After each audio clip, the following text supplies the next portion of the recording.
Bonjour à tous.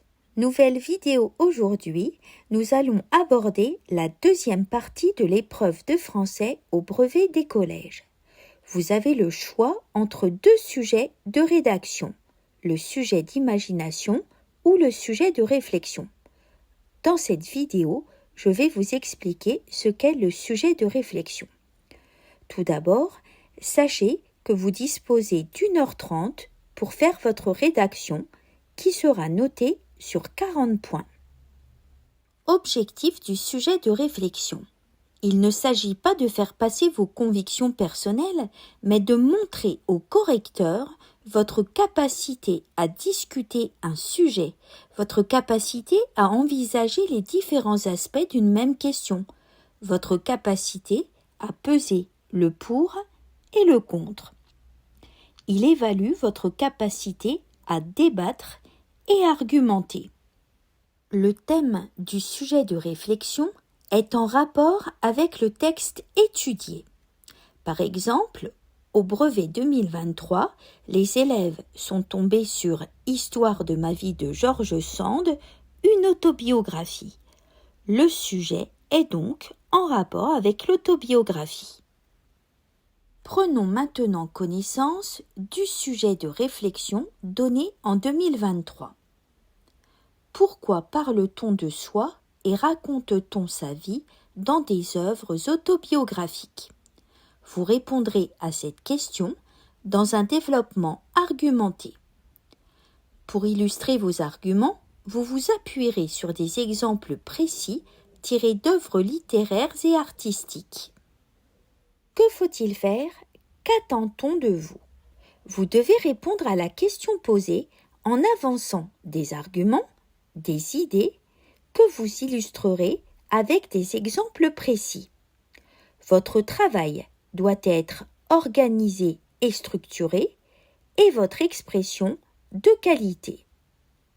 Votre sujet de réflexion comportera obligatoirement 3 parties: l'introduction, le développement et la conclusion. Votre introduction doit comporter 3 points: la présentation du sujet, le thème, de quoi allez-vous parler. Ensuite, vous devez avancer une problématique. La problématique correspond à la question que pose le sujet, le problème que le sujet permet de soulever. Enfin, vous devez annoncer le plan, c'est-à-dire les positions à défendre, les 3 grandes idées que vos arguments vont venir démontrer. Le développement est la partie centrale de votre sujet de réflexion. C'est dans votre développement que vous avancez arguments et exemples. Un argument correspond à une idée. Cet argument doit systématiquement être illustré d'un exemple. Argument et exemple forment un paragraphe. Un paragraphe se marque visuellement par un retrait de 2 carreaux, c'est ce qu'on appelle un alinéa. La conclusion est la 3e partie de votre devoir. C'est dans la conclusion que vous résumez rapidement le développement, que vous donnez votre point de vue personnel et que vous élargissez le sujet. La présentation de votre travail est essentielle pour montrer votre organisation. Aussi, vous devrez sauter des lignes entre les 3 parties que sont l'introduction, le développement et la conclusion. En revanche, inutile de sauter des lignes entre chaque paragraphe. N'oubliez pas que nous remarquons visuellement un paragraphe grâce à l'alinéa, c'est-à-dire au retrait de 2 carreaux. Comment travailler? Tout d'abord, commencez par bien lire le sujet afin de bien le comprendre. Mettez ensuite au fluo les mots-clés. Vous avez le droit d'écrire sur votre sujet, il vous appartient, il ne sera pas ramassé à la fin de l'épreuve. Ensuite, je vous conseille de reformuler le sujet pour être sûr de l'avoir bien compris, en disant par exemple « Je dois faire cette chose, puis cette autre chose ». Enfin, cherchez vos idées au brouillon. Ne commencez jamais à écrire directement au propre. Vous avez besoin d'un temps de réflexion.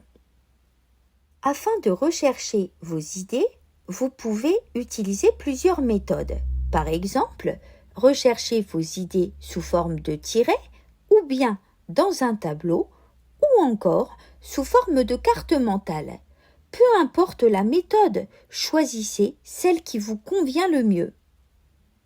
Quelles idées pourrions-nous avancer pour répondre à la question « Pourquoi parle-t-on de soi et raconte-t-on sa vie dans des œuvres autobiographiques ?» Raconter sa vie permet de faire revivre des souvenirs précieux et de les fixer grâce à l'écrit. Parler de soi peut aider à aller mieux, à surmonter des deuils ou à mieux se connaître.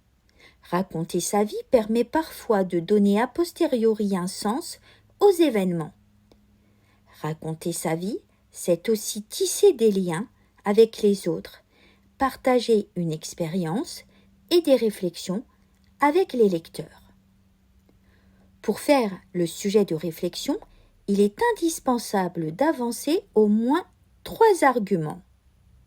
Ensuite, il est impératif d'associer des exemples aux arguments afin de leur donner plus de force. Vous devez avancer des exemples littéraires et vous appuyer sur vos lectures, les lectures faites en 3e notamment, mais vous pouvez aussi évoquer vos lectures personnelles. Vous pouvez vous servir d'exemples tirés de sorties culturelles si vous êtes allé au musée, au cinéma par exemple, ou encore vous appuyer sur l'actualité. Cherchons les exemples que nous pourrions associer aux arguments. Dans notre séquence sur l'autobiographie, nous avons par exemple étudié Histoire de ma vie de George Sand, Enfance de Nathalie Sarraute, Les essais de Montaigne, Les confessions de Rousseau, W ou le souvenir d'enfance de Pérec, le journal d'Anne Frank. Nous avons également étudié des autoportraits, Mes grands-parents, mes parents et moi de Frida Kahlo, l'autoportrait au collier d'épines et colibri, toujours de Frida Kahlo. Vous pourriez penser également aux autoportraits de Van Gogh. Pour articuler correctement une argumentation, il faut utiliser des connecteurs logiques. Chaque paragraphe commence par un connecteur. Il faut les choisir judicieusement en fonction du rôle qu'ils jouent dans le texte. Voici quelques mots qui pourront vous aider. Pour introduire le premier argument, nous pourrions utiliser des connecteurs logiques comme « tout d'abord »,« en premier lieu » pour commencer. Pour ajouter un argument, nous pourrions utiliser « ensuite »,« en outre », puis « dans un deuxième temps ». Pour ajouter un argument contraire au précédent, nous pourrions utiliser « néanmoins »,« en revanche »,« cependant »,« pourtant ». Pour introduire un exemple, comme le montre, par exemple, ainsi, comme le prouve. Pour conclure le texte, enfin, in fine, pour conclure. L'emploi de in fine est littéraire, je vous conseille vivement de l'utiliser dans votre rédaction. Une fois que vous avez cherché vos arguments et vos exemples, ainsi que vos connecteurs logiques, vous pouvez alors rédiger l'introduction et la conclusion. Vous allez maintenant pouvoir écrire votre travail au propre. en ayant toujours en tête les points suivants. Faire des paragraphes pour organiser les arguments et les idées. Soigner l'écriture et sa copie. Utiliser un vocabulaire riche et varié. N'oubliez pas que vous êtes lu par un professeur de français qui aime les mots. Et les belles formulations. Utilisez la ponctuation à bon escient. Construisez vos phrases correctement. Corrigez les fautes d'orthographe. Enfin, sachez que les exemples particulièrement riches et développés, puisés dans des domaines variés, et l'argumentation particulièrement fine et nuancée sont toujours valorisés. Dernière étape, se relire afin de corriger les dernières fautes d'orthographe. N'hésitez pas à utiliser le dictionnaire auquel vous avez droit pour cette épreuve de rédaction.